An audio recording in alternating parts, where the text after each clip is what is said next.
لگتا تھا حجاج بن یوسف پہلے ہی اس سے متعلق کوئی فیصلہ کر چکا تھا، لہٰذا عامر بن عبداللہ کو مخاطب کرتے ہوئے وہ کہنے لگا کہ تمہاری یہ التجا فضول ہے، میں نے خود بھی قرعہ ڈالا ہے، مجھے جہاں تک اندازہ ہے وہ یہ کہ سندھ عماد الدین محمد بن قاسم کے ہاتھوں فتح ہوگا۔ بدیل کی شہادت کے بعد جب حجاج بن یوسف نے فیصلہ کر لیا کہ وہ سندھ پر ایک زوردار حملہ کرے گا، ساتھ ہی اس نے یہ بھی فیصلہ کر لیا کہ جو لشکر سندھ پر حملہ آور ہونے کے لیے روانہ کرے گا اس کا سالار اعلیٰ محمد بن قاسم کو بنائے گا۔ اس وقت محمد بن قاسم فارس میں تھا اور اس فیصلے سے چند دن پہلے حجاج بن یوسف اسے کردوں کے خلاف شہر پر لشکر کشی کرنے کا حکم دے چکا تھا۔ محمد بن قاسم رے جانے کی تیاری میں مصروف تھا کہ اچانک حجاج کا خط اس کے نام پہنچا کہ رے کی بجائے سندھ جاؤ اور اس کا انتظار کرو جو میں تمہارے لیے خشکی کی راہ سے بھیج رہا ہوں۔ اس حکم کے ملتے ہی محمد بن قاسم نے اپنا ارادہ بدل دیا اور وہ شیراز شہر میں ٹھہر کر لشکر کا انتظار کرنے لگا، جس کا فیصلہ حجاج بن یوسف نے کیا تھا۔ حجاج نے سندھ پر حملہ آور ہونے کے لیے پوری تیاری کی تھی۔ اس زمانے میں جبکہ وہ سندھ کے لیے لشکر تیار کر رہا تھا، اس نے ایک جمعے کو عوام کے سامنے خطبہ دیا۔ اس خطبے سے ظاہر ہوتا ہے کہ اس جنگ کے متعلق اس کے جذبات اور احساسات کیا تھے۔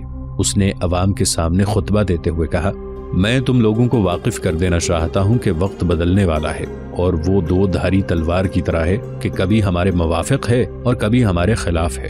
جب وہ ہمارے موافق ہو تو ہم اپنے لشکروں کو ترتیب دیتے ہیں اور جب وہ ہمارے خلاف ہو تو ہمیں مصائب کا ڈٹ کر مقابلہ کرنا چاہیے اور ان مصائب کو مٹانا چاہیے۔ ہمیں خدا تعالیٰ کا ہر حال میں شکر ادا کرنا چاہیے اور اس کی فیاضانہ عنایتوں پر بھروسہ کرنا چاہیے تاکہ وہ ہم پر مزید نوازشات فرمائے اور ہم پر اپنی نعمتوں کا دروازہ بند نہ کرے اور ہم پر اپنی رحمتیں اور برکتیں نازل فرمائے۔ لوگوں کو مخاطب کرتے ہوئے حجاج بن یوسف نے مزید کہا، مجھے بدیل جیسے سپہ سالار کی شہادت کا بے حد غم ہے۔ ہر لمحہ اس کے انتقام کی آوازیں میرے دل کے کانوں میں آتی رہتی ہیں اور میں فوراً ان کو جواب دیتا رہتا ہوں کہ خدا کی قسم، عراق کی جو دولت میرے قبضے میں ہے میں اسے اس مہم پر خرچ کرنے کے لیے پورے طور پر تیار ہوں۔ بدیل کے انتقام کی آگ کا شعلہ کبھی نہیں بجھے گا جب تک میں اس کا بدلہ نہ لے لوں اور یہ دھبا اپنے نام سے دھو نہ ڈالوں۔ حجاج بن یوسف نے سندھ پر حملہ آور ہونے کے لیے ایک خوب تربیت یافتہ لشکر کا انتخاب کیا۔ اس نے 6000 دلیر اور بہادر شامی لشکر میں سے منتخب کیے اور بکثرت جوان مرد دوسرے لشکروں سے چنے۔ 6000 تیز رفتار گھوڑے ان بہادروں کی سواری کے لیے دیے۔ اس کے علاوہ بوجھ لادنے والے کئی ہزار اونٹ ساتھ کیے۔ اس اہتمام سے اس لشکر کا سر و سامان کیا کہ اہل لشکر کو جن جن چیزوں کی ضرورت ہو سکتی تھی مہیا کر دی، یہاں تک کہ سوئی دھاگا تک بھی ان کے ساتھ روانہ کیا۔ فوج کے آرام اور اس کی خوراک کا اس حد تک انتظام کیا کہ عرب سرکہ بہت شوق سے کھاتے تھے۔ اس نے روئی سرکے میں بھگو کر سائے میں خشک کی، پھر اس روئی کے گٹھے بنوا کر جہازوں میں روانہ کیے تاکہ جب لشکر کو سرکے کی ضرورت ہو تو روئی تر کر کے اس کو چھان لیا جائے اور لشکریوں کو کسی قسم کی تکلیف نہ ہو۔ عام سامان رسد کے ساتھ 30,000 دینار بھی دیے تاکہ فوج کو اخراجات کی تکلیف نہ ہو۔ اس کے علاوہ عسکری قوتوں کا تمام سامان جہازوں پر لاد کر سمندری راستے سے دیبل کی طرف بھیجا، جس میں کئی منجنیقیں تھیں جن سے دشمن کے قلعے پر پتھر پھینکے جا سکتے تھے۔ ان میں سے ایک کا نام عروس تھا۔ یہ اتنی بڑی منجنیق تھی کہ بیک وقت 100 آدمی اسے حرکت میں لاتے تھے۔ محمد بن قاسم کا دوست اور دستے راست جہم بن زہر، جس نے ان دنوں واسط ہی میں قیام رکھا تھا، یہ لشکر لے کر شیراز پہنچا۔ پھر محمد بن قاسم کی سرکردگی میں یہ لشکر شیراز سے روانہ ہو کر خشکی کے راستے سے مکران پہنچا۔ مکران میں محمد بن ہارون نمری اور بنانہ بن حنظلہ نے محمد بن قاسم اور اس کے لشکریوں کا شاندار استقبال کیا۔ اس دوران میں کئی ماہ تک خریم بن عمر کرمان میں مجوسی لشکریوں کے ساتھ الجھا رہا۔ کبھی وہ مسکی کا رخ کرتا تو مجوسی مہان اور اناس شہروں میں اپنی قوت جمع کرتے اور اس سے مقابلہ کرنے کے لیے تیار ہو جاتے۔ جب وہ ان دونوں شہروں کا رخ کرتا تو وہ مسکی کو اپنا مرکز بنا لیتے۔ اس طرح خریم بن عمر کئی ماہ تک ان مجوسیوں کے ساتھ الجھا رہا۔ تاہم متواتر ان کے ساتھ شب خون کا کھیل کھیلتے ہوئے اس نے مسکی، مہان اور اناس شہروں میں جس قدر مجوسیوں کی قوت تھی اس کا خاتمہ کر کے رکھ دیا تھا۔ مجوسیوں کے ساتھ اس ٹکراؤ کے دوران ہی خریم بن عمر کو اطلاع ملی کہ نقامرہ قبیلے کے سردار مومل نے مسلمانوں کے ان جہازوں پر حملہ کیا جو سرندیب سے عراق کی طرف جا رہے تھے۔ مسلمانوں کو لوٹا اور قیدی بنا لیا۔ یہ خبر ملتے ہی خریم بن عمر نے اپنے لشکر کے ساتھ وانگا کے قبیلے کا رخ کیا۔ اس سلسلے میں اس نے وانگا کے ساتھ صلاح مشورہ کیا۔ وانگا نے اسے کشتیاں مہیا کرنے کے ساتھ ساتھ ایک لشکر بھی دیا جس کے ساتھ خریم بن عمر خشکی اور سمندر کے اندر مومل کے بحری قزاقوں کے ساتھ ٹکراتا رہا۔ اس ٹکراؤ کا اصل مقصد یہ تھا کہ ان مسلمان قیدیوں کو تلاش کیا جائے اور جو سامان مسلمانوں سے چھینا گیا ہے اسے بازیاب کرایا جائے۔ سمندر اور خشکی کے اندر خریم بن عمر کئی ہفتوں تک بحری قزاقوں سے الجھتا رہا، لیکن نہ ہی اسے مسلمان قیدیوں کا کوئی سراغ ملا، نہ ہی وہ مسلمانوں کا لوٹا ہوا سامان بازیاب کرانے میں کامیاب ہوا تھا۔ مومل کے بحری قزاقوں کے ساتھ ٹکراؤ کے دوران ہی ایک قاصد محمد بن ہارون نمری کے ہاں سے وانگا کے قبائل میں پہنچا۔ وانگا نے خریم بن عمر سے رابطہ قائم کیا اور اسے یہ اطلاع دی کہ عراق سے ایک لشکر محمد بن قاسم کی سرکردگی میں مکران پہنچا ہوا ہے، وہ لشکر اس کا منتظر ہے اور محمد بن قاسم سندھ پر حملہ آور ہونا چاہتا ہے۔ یہ خبر ملتے ہی مومل کے بحری قزاقوں کے ساتھ خریم بن عمر نے ٹکراؤ ختم کر دیا اور اپنے لشکر کو لے کر اس نے مکران کا رخ کیا۔ خریم بن عمر نے اپنے لشکر کو لشکرگاہ کی طرف بھجوا دیا اور خود اپنی قیامگاہ کی طرف چلا گیا۔ دوسری جانب محمد بن قاسم، بنانہ بن حنظلہ، ابن ہارون نمری نئے آنے والے سالاروں کے ساتھ مستقر میں خریم بن عمر کا استقبال کرنے کے لیے موجود تھے۔ خریم بن عمر کو حویلی کی طرف آتے ہوئے سانکرا نے دیکھ لیا، چابی اس کے پاس تھی۔ بھاگتی ہوئی وہ گئی، خریم بن عمر کے کمرے کھولے۔ خریم بن عمر نے حویلی کے صحن میں اپنے گھوڑے کو کھڑا کیا، اس کی زین نہیں اتاری، اپنے کمروں کی طرف گیا۔ اس نے سانکرا سے بھی کوئی بات نہ کی۔ اس کی اس حرکت پر سانکرا پریشان اور افسردہ تھی۔ کمرے میں داخل ہو کر خریم بن عمر نے اپنا بستر لپیٹا، رسی باندھی اور اپنے پیٹھ پر باندھ لیا۔ پھر سانکرا کو مخاطب کیا، سانکرا، میں مسلمانوں پر حملہ آور ہونے والے بحری قزاقوں کو تلاش کرنے میں ناکام رہا ہوں۔ جن مسلمانوں کو قیدی بنایا گیا ہے میں انہیں بھی نہیں ڈھونڈ سکا، یہ میری بدترین ناکامی ہے۔ میں اب یہاں لشکروں کا سالار رہنے کے قابل نہیں رہا، نہ میں اس قابل ہوں کہ یہاں قیام کروں۔ میں واپس جاؤں گا، میں ایک ناکام سالار ہوں، مجھے کمانداری کرنے کا کوئی حق نہیں۔ واپس جا کر اپنی بستی میں اپنے ریوڑ کو چرا کر پہلے کی طرح زندگی کے دن گزاروں گا۔ اگر ان حالات میں تم میرے ساتھ جانے کو تیار ہو تو میں تمہیں خوشامدید کہتا ہوں۔ اگر تم ایسا نہیں کرنا چاہتی تو میرا گھوڑا صحن میں کھڑا ہے، میں اس پر سوار ہوتا ہوں اور کوچ کر جاتا ہوں۔ میں اپنی اس ناکامی کی وجہ سے ابن ہارون نمری، محمد بن قاسم اور دیگر سالاروں کا سامنا نہیں کرنا چاہتا، چپکے سے انہیں بتائے بغیر اپنی بستی کی طرف چلا جانا چاہتا ہوں۔ خریم بن عمر کے ان الفاظ پر سانکرا بیچاری رونے لگی، اس کی آنکھوں سے آنسو بہہ نکلے تھے۔ خریم بن عمر اپنی پیٹھ پر اپنا بستر باندھے صحن کے اس حصے کی طرف چل دیا جہاں وہ اپنا گھوڑا کھڑا کر کے آیا تھا۔ روتی بین کرتی ہوئی سانکرا اس کے پیچھے پیچھے ہو لی، ساتھ ہی وہ اسے کہتی بھی جا رہی تھی کہ میں آپ کے ساتھ جانے کے لیے تیار ہوں۔ اگر آپ واپس جانے کا تہیہ ہی کر چکے ہیں تو میں آپ کا ساتھ، آپ کا سنگ کیسے چھوڑ سکتی ہوں؟ میں آپ کے ساتھ جاؤں گی اور آپ کے ساتھ مل کر آپ کا ریوڑ چرایا کروں گی۔ خریم بن عمر جب اپنے گھوڑے کے پاس آیا تو وہ چونک پڑا۔ اسی لمحے محمد بن قاسم، ابن ہارون نمری، بنانہ بن حنظلہ اور نئے آنے والے سالار حویلی میں داخل ہوئے تھے۔ بنانہ بن حنظلہ بھاگ کر خریم بن عمر کے پاس آیا، اس کی حالت دیکھتے ہوئے وہ حیران رہ گیا تھا۔ پھر محمد بن قاسم کی طرف اشارہ کرتے ہوئے تعارف کروایا۔ سانکرا ابھی تک پیچھے کھڑی رو رہی تھی۔ محمد بن قاسم جب قریب آیا تو اسے گلے ملنے کی بجائے خریم بن عمر نے اپنی تلوار بے نیام کی اور اپنے دونوں ہاتھوں میں تلوار تھامی۔ پھر تلوار کو اس نے محمد بن قاسم کے قدموں میں ڈالتے ہوئے کہنا شروع کیا، میری پیٹھ پر بندھا ہوا بستر میری کل کائنات ہے، یہی لے کر میں عراق سے آیا تھا۔ میں کئی ہفتے سمندر میں سرگرداں رہا، لیکن میں نہ مسلمانوں کے جہازوں پر حملہ آور ہونے والوں کو تلاش کر سکا، نہ میں مسلمان قیدیوں کا سراغ لگا سکا۔ یہاں میری حیثیت ایک سالار کی سی تھی، میں ناکام رہا ہوں، لہٰذا میں واپس جاؤں گا۔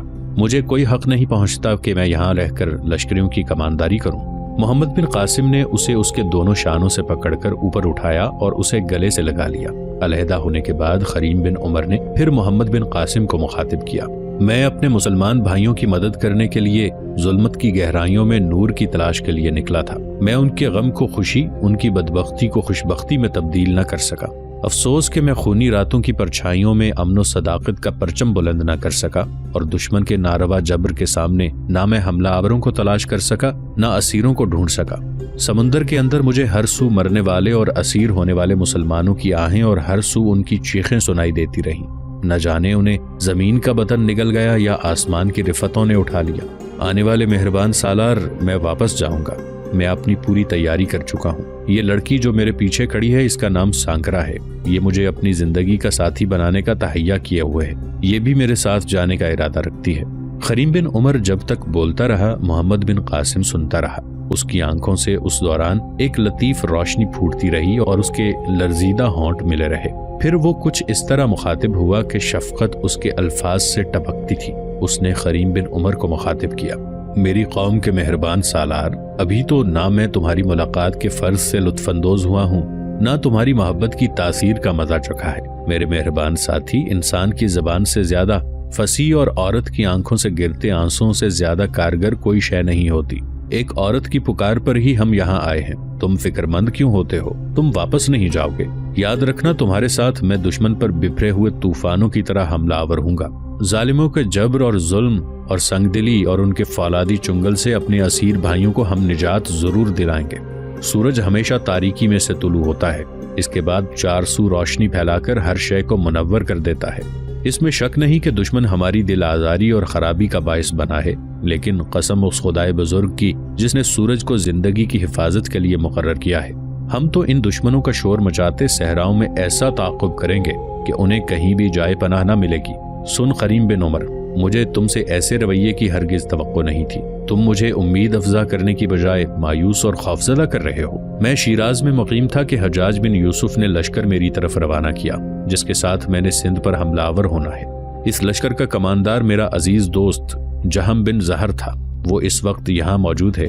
میں اس کا تمہارے ساتھ تعارف کرواتا ہوں۔ جہم بن زہر کے ہاتھ جو خط حجاج بن یوسف نے مجھے بھجوایا تھا، اس میں جو تمہارے متعلق لکھا تھا اسے پڑھ کر کسی اور کو تعجب ہوتا، لیکن میں ہرگز پریشان نہیں ہوا۔ حجاج یوسف نے تمہاری اس انداز میں تعریف کی تھی کہ اگر وہ الفاظ میں تمہیں سنا دوں تو یقیناً تم اپنی ذات پر فخر کرنے لگو۔ خریم بن عمر، تمہارا نام میرے لیے نیا نہیں ہے۔ حجاج بن یوسف نے جہم بن زہر کے ہاتھ جو پیغام بھجوایا اس میں لکھا تھا کہ تم بصرہ کے حربی مکتب کے تعلیم یافتہ ہو۔ میں بھی اسی مکتب میں پڑھتا رہا ہوں۔ قسم خداوند قدوس کی، اس مکتب میں سب سے اچھے بہترین انداز میں کامیابی حاصل کرنے والے اور حربی اور دینی جوہر میں نمایاں مقام حاصل کرنے والے طالب علموں میں تمہارا نام میں نے سر فہرست دیکھا ہے۔ شیراز سے ہی مجھے تمہارے ساتھ ایک عقیدت ہو گئی تھی اور میں تم سے ملنے کے لیے بے چین تھا۔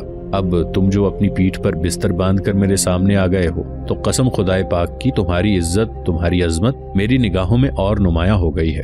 تم تو چھوٹی سی ایک ناکامی پر اتنے بڑے منصب سے دستبردار ہو رہے ہو، یہ کوئی معمولی بات نہیں ہے۔ میں تم پر یہ بھی واضح کر دوں کہ جو خط حجاج بن یوسف نے مجھے لکھا تھا اس میں اس نے تمہیں میرا نائب مقرر کیا ہے۔ لشکریوں میں میرے بعد تمہاری حیثیت سب سے اعلیٰ اور عرفہ ہوگی اور تمہارے ہر حکم کا اتباع کیا جائے گا۔ جنگوں کے اندر بھی تمہارا مشورہ اولین طور پر زیر غور ہوگا۔ میں تو جہاز کے عرشے پر کھڑا ہو کر اپنے خداوند قدوس کے بعد حجاج بن یوسف کو پکارنے والی عورت کی پکار کے جواب میں ان سرزمینوں کی طرف آیا ہوں، اور تم اپنا بستر باندھ کر واپس جانے کی تیاریاں کر رہے ہو۔ گو تمہاری یہ ادا بہت اچھی ہے لیکن اصولوں کے خلاف ہے۔ تم میرے ساتھ رہو گے، لشکر میں تم میرے نائب ہوگے، تمہارے صلح مشورے سے ہی حملوں کو آخری شکل دی جائے گی۔ اپنی پیٹھ سے بستر اتارو، تم معمولی گدڑیے نہیں، ایک اعلیٰ پائے کے سالار بننے کے لیے پیدا ہوئے ہو۔ بستر اتارو تاکہ اپنے ساتھ آنے والے دوسرے سالاروں سے میں تمہارا تعارف کرواؤں۔ خریم بن عمر حرکت کرنا ہی چاہتا تھا کہ بنانہ بن حنظلہ فوراً آگے بڑھا اور خریم بن عمر کی پیٹھ سے بستر کھول کر ایک طرف رکھ دیا۔ سانکرا جو پیچھے کھڑی ابھی تک رو رہی تھی، جب خریم بن عمر کی پیٹھ سے بستر اتار دیا گیا تو اپنے آنسو پونچھتے ہوئے اس نے اپنے آپ کو سنبھالا۔ اب ہلکی ہلکی سی دل فریب مسکراہٹ اس کے چہرے پر کھیل رہی تھی۔ پھر محمد بن قاسم نے خریم بن عمر کو مخاطب کیا، ابن عمر، میں جانتا ہوں کہ سانکرا نام کی یہ لڑکی تمہیں پسند کرتی ہے۔ یاد رکھو، میں 1 ماہ سے زیادہ یہاں قیام کیے ہوئے ہوں اور تمہارا انتظار کر رہا ہوں۔ میں یہاں کے حالات سے پوری طرح واقف ہوں۔ گودیری بنانہ بن حنظلہ کو پسند کرتی ہے، میں اس سے بھی واقف ہوں۔ پہلے پیچھے مڑو، سانکرا کو تسلی دو، اسے بھیجو، اس کے بعد میں تمہارے ساتھ گفتگو کرتا ہوں۔ خریم بن عمر مڑا، سانکرا کے سامنے آن کھڑا ہوا۔ اب اس کے چہرے پر ہلکی سی مسکراہٹ تھی۔ جواب میں سانکرا بھی مسکرا رہی تھی۔ پھر خریم بن عمر نے سانکرا کو مخاطب کیا، سانکرا، سب سے پہلے میں تمہارا شکر گزار اور ممنون ہوں کہ تم نے میرے ساتھ یہاں سے میری بستی کی طرف جانے کا راستہ اختیار کیا۔ میں جانتا ہوں کہ تم میرے لیے کس قدر پرخلوص اور جانثار ہو۔ جاؤ، اپنی حویلی کی طرف چلی جاؤ، میں اب واپس نہیں جاؤں گا، لشکر میں موجود رہوں گا۔ خریم بن عمر کے ان الفاظ پر سانکرا نے بڑے دل فریب انداز میں ایک ہلکا سا قہقہ لگایا، پھر اسے مخاطب کیا، میرا دل کہتا تھا کہ آپ واپس نہیں جائیں گے۔ پھر سانکرا مڑی اور ساتھ والی حویلی کی طرف چلی گئی۔ خریم بن عمر پھر محمد بن قاسم کے سامنے آن کھڑا ہوا۔ محمد بن قاسم نے اسے مخاطب کرتے ہوئے اپنے سالاروں کا تعارف کروانا شروع کیا۔ یہ جو میرے بائیں جانب قطار میں جوان کھڑے ہیں، یہ سارے میرے لشکر کے چھوٹے بڑے سالار ہیں۔ جو شخص پہلے نمبر پر کھڑا ہے یہ میرا بہترین دوست ہے، بصرہ کے مکتب میں میرے ساتھ ہی پڑھتا رہا ہے۔ نام اس کا جہم بن زہر ہے، اس کے ساتھ زکوان بن علوان ہے۔ تیسرے نمبر پر عطا بن ملاک قلبی ہے، چوتھے نمبر پر سارم بن سارم ہے۔ یہ سارے نایاب قسم کے سالار ہیں۔ مجھے امید ہے آنے والی جنگوں میں یہ میرے اور تمہارے ماتحت بہترین کارکردگی کا مظاہرہ کریں گے۔ جب تک محمد بن قاسم بولتا رہا، خریم بن عمر مسکراتا رہا۔ اس کے خاموش ہونے کے بعد وہ آگے بڑھا، باری باری اس نے سب سے پرجوش مصافحہ کیا۔ اس موقع پر محمد بن قاسم نے محمد بن ہارون نمری کو مخاطب کیا۔ ابن نمری، آپ گزشتہ کئی دن سے بخار میں مبتلا ہیں، کمزور ہیں، آپ جا کے آرام کریں۔ اس پر ابن ہارون نمری کہنے لگا، آپ میری تکلیف کی کوئی پرواہ نہ کیجیے، بخار کی حالت میں بھی آپ کا ساتھ دے سکتا ہوں۔ پھر سب حویلی کے اس حصے کی طرف بڑھے جو حصہ ابن ہارون نمری کی قیام گاہ تھا۔ ایک کمرے میں سارے بیٹھ گئے۔ اس کے بعد محمد بن قاسم نے خریم بن عمر کی طرف دیکھتے ہوئے کہنا شروع کیا، ابن عمر، تم مکران میں لشکریوں کے سالار اعلیٰ ہو۔ اب جب کہ میں بھی ایک لشکر کے ساتھ یہاں پہنچ گیا ہوں تو تمہاری حیثیت پورے لشکر میں میرے نائب کی سی ہوگی۔ تمہارے بعد بنانہ بن حنظلہ کی اہمیت ہوگی، اس کے بعد باقی سالاروں کا نمبر آتا ہے۔ تم یہاں پہلے سے رہ رہے ہو، لہٰذا میں تم سے یہ پوچھتا ہوں کہ ہمیں کب اور کس سمت سے اپنے کام کی ابتدا کرنی چاہیے؟ مکران کے اندر ہمیں یہاں کی حفاظت کے لیے کیا انتظامات کرنے چاہیے؟ محمد بن قاسم کے خاموش ہونے پر خریم بن عمر تھوڑی دیر تک سوچتا رہا، پھر شاید وہ فیصلہ کرنے میں کامیاب ہو گیا۔ محمد بن قاسم کی طرف دیکھا اور کہنے لگا، یہاں سے نکل کر ہمیں قزن پور یعنی پنجگور کا رخ کرنا چاہیے۔ پنجگور میں شہر کی حفاظت کے لیے خاصا بڑا لشکر ہے۔ اس شہر پر قبضہ کرنے کے بعد مزید پیش قدمی کرتے ہوئے ہمیں ارمن بیلا کا رخ کرنا ہوگا۔ ان دونوں شہروں کو اپنے سامنے زیر اور مغلوب کرنے کے بعد ہمارا ہدف سمندر کے کنارے دیبل شہر ہوگا۔ جہاں تک مکران کی حفاظت کا تعلق ہے تو اگر محمد بن ہارون نمری مان جائیں تو یہ یہیں قیام کریں، ان کے ساتھ چند دستے مکران کی حفاظت کے لیے چھوڑ دیے جائیں گے، باقی سارے لشکر کو لے کر یہاں سے کوچ کیا جائے گا۔ خریم بن عمر یہیں تک کہہ پایا تھا کہ محمد بن ہارون نمری فوراً بول پڑا، ابن عمر، میں تمہاری تجویز سے اتفاق نہیں کرتا۔ بیٹے، اب تک تم صرف اکیلے ہی مختلف جنگوں اور مہموں میں حصہ لیتے رہے ہو، اور میں خوش ہوں کہ تم ہر مہم میں کامیاب لوٹے ہو۔ میں اور بنانہ بن حنظلہ ایک طرح سے بیکار ہی مکران میں پڑے رہے ہیں۔ اب وقت آ گیا ہے کہ میں بذات خود جنگوں میں حصہ لوں، لہٰذا میں مکران میں قیام نہیں کروں گا۔ مکران میں چند دستے حفاظت کے لیے چھوڑ دیے جائیں، ان پر کسی کو کماندار مقرر کر دیا جائے، مکران کے لیے یہی کافی ہے۔ اب مکران پر کسی سمت سے حملے کا خدشہ بھی نہیں ہے۔ مجوسیوں کی قوت کو تم نے بالکل تہس نہس کر کے رکھ دیا ہے۔ مومل ساحل سمندر کو چھوڑ کر کاٹھیا واڑ کی طرف بھاگ چکا ہے۔ سمندر کے کنارے صرف وانگا ہے جو ہمارا بہترین دوست ہے، وہ اپنے قبائل کے لوگوں کے ساتھ ساحل سمندر پر اپنی بستیوں میں پہلے کی طرح رہ رہا ہے۔ اگر مکران کو کسی قسم کا خطرہ ہوتا ہے تو وہ نہ صرف مکران کی حفاظت میں ہمارا ہاتھ بٹا سکتا ہے بلکہ دشمن کی پیش قدمی سے پہلے بھی ہمیں اطلاع کر سکتا ہے۔ لہٰذا مکران کو کوئی خطرہ نہیں جو میں یہاں قیام کروں۔ میں آپ کے ساتھ روانہ ہوں گا اور باقاعدہ جنگوں میں حصہ لوں گا۔ خریم بن عمر، اب میرے موضوع پر کوئی گفتگو نہیں ہوگی۔ بیٹے، میں تمہاری اس تجویز سے اتفاق کرتا ہوں کہ پہلے قزن پور، اس کے بعد ارمن بیلا کا رخ کرنا چاہیے۔ اور تم نے یہ واضح نہیں کیا کہ سانکرا اور گودیری کو کیا کرنا چاہیے؟ جواب میں خریم بن عمر نے کچھ سوچا اور پھر وہ بول پڑا، سانکرا، گودیری اور سانول کو ہم ساتھ رکھیں گے۔ دیبل کے بعد ہمارا رخ نیرون شہر کی طرف ہوگا۔ ان تینوں کو نیرون شہر میں چھوڑ دیا جائے گا۔ نیرون کا حکمران سندرداس ہمارا حلیف ہے۔ خریم بن عمر مزید کچھ کہتا کہ بیچ میں محمد بن قاسم بول پڑا، ابن عمر، تم نے سندرداس کا نام لیا تو مجھے خوب یاد آیا۔ حجاج بن یوسف نے مجھے جو خط لکھا تھا اس میں اس نے مجھے اس علاقے کے متعلق اطلاعات فراہم کی تھی۔ ان اطلاعات کے مطابق سندرداس نے اپنے کچھ قاصد تحائف کے ساتھ حجاج بن یوسف کی طرف روانہ کیے تھے، اور نہ صرف امان طلب کی تھی بلکہ ان علاقوں میں راجہ داہر کے خلاف اس نے ہماری مدد کا وعدہ بھی کیا تھا۔ لہٰذا میں تمہاری اس تجویز سے اتفاق کرتا ہوں کہ دیبل سے نکل کر نیرون کا رخ کیا جائے گا اور سانکرا اور گودیری دونوں کو وہاں چھوڑ دیا جائے گا۔ کیا فی الحال یہ بہتر نہیں ہوگا کہ گودیری اپنے باپ کی طرف روانہ ہو جائے؟ اس پر ہارون نمری فوراً بول پڑا، میری تجویز ہے کہ گودیری سانکرا کے ساتھ نیرون کی طرف جائے اور ہمیں کچھ سستانے کا موقع مل جائے تو اس دوران گودیری اور سانکرا کی شادی سندرداس کے شہر نیرون میں کر دی جائے گی۔ میرے خیال میں اگر گدیری سے مشورہ کیا جائے تو وہ بھی اپنے باپ وانگا کے پاس جانے کی بجائے سانکرا کے ساتھ نیرون کا رخ کرنا پسند کرے گی۔